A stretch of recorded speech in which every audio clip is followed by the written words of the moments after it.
Brain death అంటే ఏమిటి?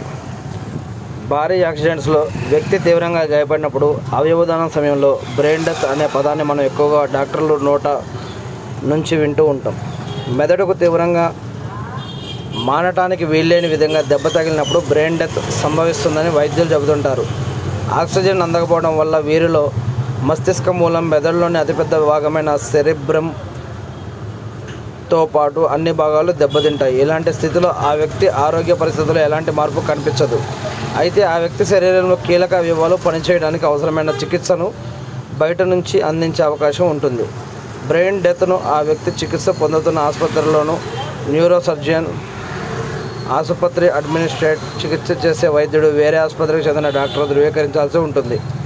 Brain డెత్ను ధృవీకరించిన తర్వాత ఒకవేళ కుటుంబ సభ్యులు అంగీకరిస్తే ఆ వ్యక్తి అవయవాలు అవసరమైన ఇతర వ్యక్తులకి అమరుస్తారంట.